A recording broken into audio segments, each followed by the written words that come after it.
Na noite de terça-feira, o presidente do Conselho Deliberativo, Marcelo Dias, concedeu entrevistas às rádios de Campinas,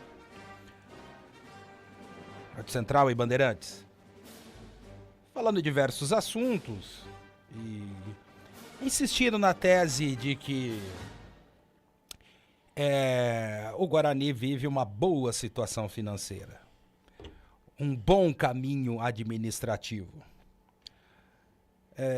Em dado momento, na Rádio Central, ele falou, em dado momento, nós vamos rebater, né? Falou mais ou menos nesse sentido.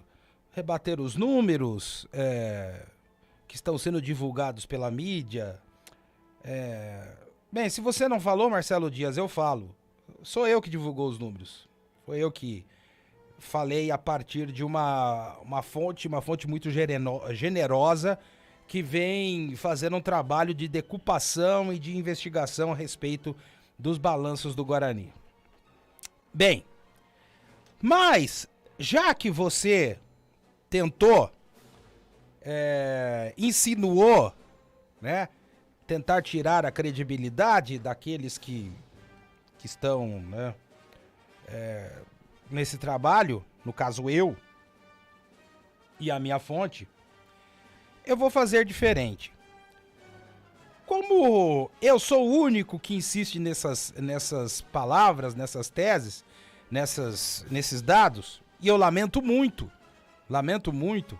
porque eu acho que deveria ser a função de todo jornalista esportivo em Campinas, decupar e analisar os números de Ponte Preta e Guarani. Eu vou usar números públicos. Porque esse ano 2 relatórios foram divulgados. Um relatório da... Não vou falar o nome em inglês, tá? Porque eu até não sei. Que é a EY Sports. Cujo diretor executivo de esporte e entretenimento é o Pedro Daniel. E o sócio líder é o José Rocha. E o relatório Convocados, feito pela Galápagos Capital, e de autoria de César Grafietti. O César Grafietti faz esse trabalho há 15 anos. 15 anos. Então aqui, a partir de agora, não vai ter elucubração, teoria da conspiração, nada disso. Eu vou mostrar números. Números. Primeiro, eu vou comparar o Guarani com ele mesmo. Beatriz, que está aí no Twitter, por favor, coloca a primeira tela para mim, que é a do geração de caixa. Isso! Olhem isso. Geração de caixa. Déficit do exercício. 2021, 2 milhões e 20 mil reais. Em 2022, 8 milhões 587 mil reais. 2023, 5 milhões 510 mil reais. Fazendo essa soma, 8, 15, 13, 15, são quase 16 milhões de reais de déficit acumulado nos últimos 3 anos. Dívidas operacionais. Em 2022, o Guarani tinha uma dívida operacional de 20 milhões e 900 mil reais. Em 2023, esta dívida passou para 26 milhões e 500 mil reais. Adiantamento do VGV, valor geral de venda. Lembram?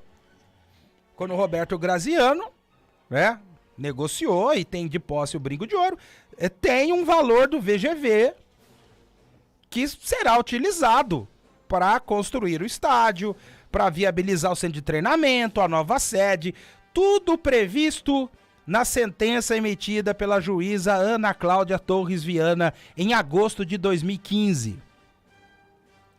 Em 2022, esse adiantamento já feito pelo Guarani no VGV era de 96 milhões e 400 mil reais. Em 2023, terminou em 100 milhões e 200 mil reais. Querem mais? Vamos lá, mais. Dívida total líquida, 2022, 118.700.000 reais. 2022, a dívida total líquida do Guarani era de 118.700.000 reais.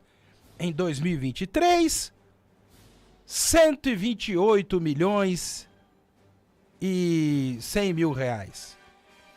Dados do relatório convocados da Galápagos Capital. Autor, César Grafietti. Agora eu vou perguntar, com todo respeito, vocês vão dizer que o César Grafietti, que faz esse trabalho há 15 anos, ele está mentindo? Ele está distorcendo os números? O relatório é público. Porque se tivesse algo errado, por que vocês, do Guarani, do Conselho Fiscal, do Conselho Deliberativo, do Conselho de Administração, por que vocês não contestaram o César Grafietti? O relatório foi emitido esse mês. Assim que emitiu, eu baixei e comecei a estudar, porque é obrigação minha. É obrigação minha. Bem, por esse quadro, a situação do Guarani, comparado com ele mesmo, é um horror. Mas tem pior, tem coisa pior. Vamos para a próxima tela, Beatriz, por favor. Vamos lá. Relatório da Y Sports afirma que o Guarani tem endividamento líquido 8 vezes maior que o seu faturamento. Quando é retirada a transferência de jogadores do valor do faturamento, o Guarani passa a ter uma dívida 11 vezes maior do que o seu faturamento. A dívida do Guarani, de acordo com o relatório da Y Sports, encontra-se em 297 milhões de reais. É muito? É pouco? Então vamos comparar com quem jogou contra o Guarani no ano passado, na Série B do Campeonato Brasileiro. O Guarani tem 297 milhões, o Vitória, que subiu, ok? Vitória subiu, foi o campeão da Série B. Tinha uma dívida em dezembro de 2023 de 248 milhões de reais. A Ponte Preta de 200 milhões. O Sport de 147 milhões. O Avaí de 127 milhões. O Vila Nova, a sua dívida é de 114 milhões. A Chapecoense, presta atenção, a Chapecoense teve aquele trágico acidente em 2016. Perdeu um time inteiro, perdeu a diretoria. Foi algo que abalou a cidade. Seria absolutamente natural o time sofrer um grande baque financeiro e ter uma dívida monstruosa, porque existe a necessidade de se reerguer. Pois a Chapecoense tem uma dívida de 65 milhões de reais. Guarani, 297, Chapecoense, 65 milhões. O Botafogo de Ribeirão Preto, que disputa o Campeonato Paulista e a Série B, assim como o Guarani, Botafogo tem uma dívida de 62 milhões de reais. E o Ceará, 47 milhões. Ou seja, em relação aos concorrentes da Série B do ano passado, o Guarani tem a maior dívida. Próxima tela, por favor. Olha aqui. A diretoria do Guarani, ela fica se vangloriando que fez reparos administrativos, que enxugou a máquina, que tudo está azeitado. Agora, eu queria que me explicasse isso aqui. Dado do relatório da Y Sports. Percentual de utilização de receita com despesa de pessoal. Vou traduzir. De cada 100 reais que os clubes arrecadam, quanto eles gastam com o pessoal? O Londrina é um ponto fora da curva. 118%. Ou seja, arrecada 100 reais, mas não é suficiente. Tem que pegar mais 18 fora do mercado. 118%. A Ponte Preta é a segunda colocada, com 70% de utilização da receita para pagamento de pessoal. O Guarani é o terceiro, 56%. Guarani é o terceiro, com 56%. O Botafogo vem a seguir com 53%. O ABC com 50%. O Vitória, que subiu, foi campeão, 49%. O Sport, 42%. O Ceará, 41%. O Atlético Goianiense, que subiu, 36%. O Criciúma, que subiu, 34%. O Avaí, 31%. O Vila Nova, 29%. Utiliza 29% da sua receita com despesa de pessoal. E a Chapecoense utiliza 19%. Ao comparar com os outros clubes, será que eu posso falar que a administração do Guarani é boa? É eficiente? É competente? Os números estão aí. Estão aqui. Torcedor que tira sua própria conclusão. Próxima tela. Por favor, Bia. Aí. Ah, agora o bicho vai pegar. Vamos lá. A EY Sports fez algo muito legal. Ela foi pesquisar a capacidade que os clubes têm na questão das receitas comerciais. Propaganda, etc, etc. Vamos lá. Daqueles que disputaram a Série B do ano passado, primeiro lugar, Chapecoense, 21 milhões. Vejam só, a Chapecoense somou 40 pontos, escapou por um triz da Série C e mesmo assim, na parte comercial, arrecadou 21 milhões de reais. O Sport, 17 milhões. O Ceará, 16 milhões. O Avaí, 13 milhões. O Vitória, 10 milhões. O Vila Nova, 6 milhões. O Criciúma, 5 milhões. O Atlético Goianiense, 4 milhões. O Botafogo, 4 milhões. A Ponte Preta, 4 milhões. O Guarani, no ranking entre aqueles que disputaram a Série B do ano passado, é o penúltimo colocado, com 3 milhões de reais arrecadados. O Londrina tem 2 milhões. Chapecoense, 21 milhões. Guarani, 3 milhões.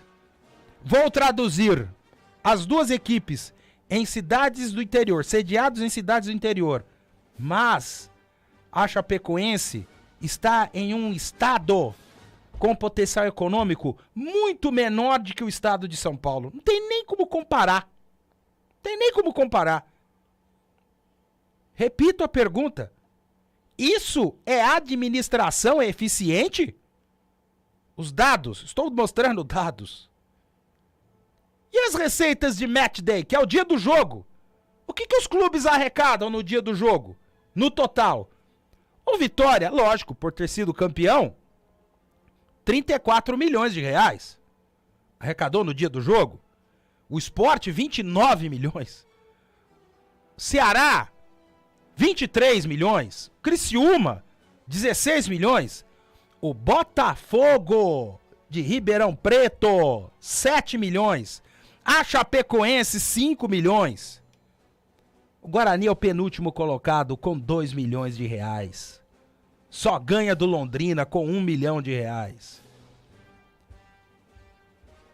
Eu acho que esses são dados e são informações mais do que suficientes para que a gente possa refletir de que algo não vai bem na administração do Guarani. Que estão querendo transmitir ao torcedor uma realidade que não existe. Que é absolutamente fantasiosa. E eu não estou fazendo nenhuma ilação, eu não estou fazendo nenhuma conjectura, é um fato. Eu estou citando um fato, em cima de dados que eu acabei de mostrar para vocês. Agora, para terminar, eu queria propor uma reflexão ao torcedor do Guarani. Veja só. Fortaleza. Até o próprio Botafogo de Ribeirão Preto. Flamengo, tudo bem. Calma. Calma, não fiquem nervosos. Eu sei que não dá para comparar o tamanho gigantesco do Flamengo com qualquer clube do Brasil. É verdade. Mas vamos colocar aí. Vamos colocar o Fortaleza como exemplo. Até o próprio Criciúma, que passou por um perrengue por um tempo aí, chegou a jogar a segunda divisão do Catarinense. Todos os clubes que viabilizaram recuperação financeira e administrativa, todos, sem exceção, em médio e longo prazo, deram um salto de qualidade. O que é um salto de qualidade? Vamos pegar o Fortaleza.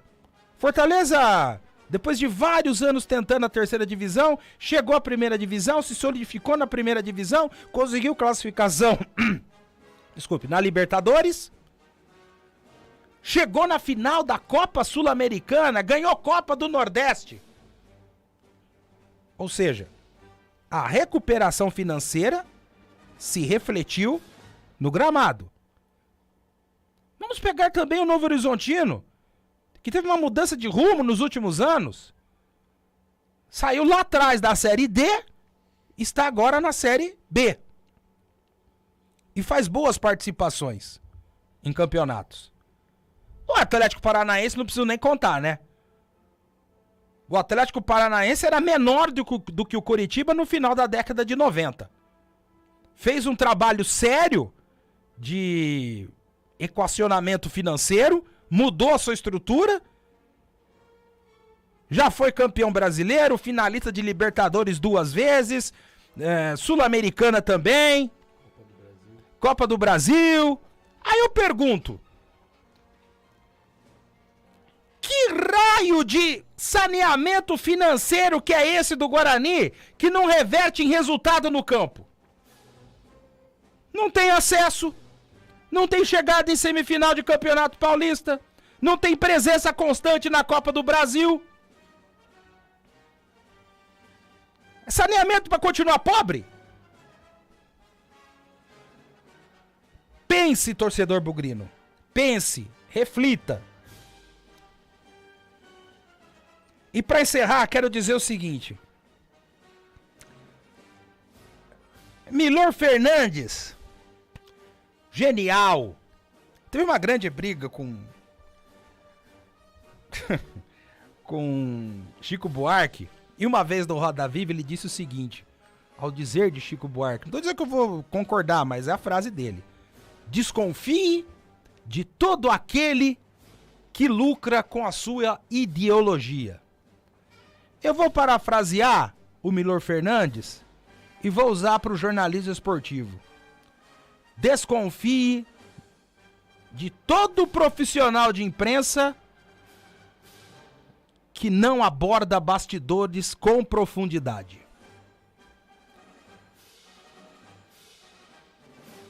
Intervalo, já voltamos. Rádio Brasil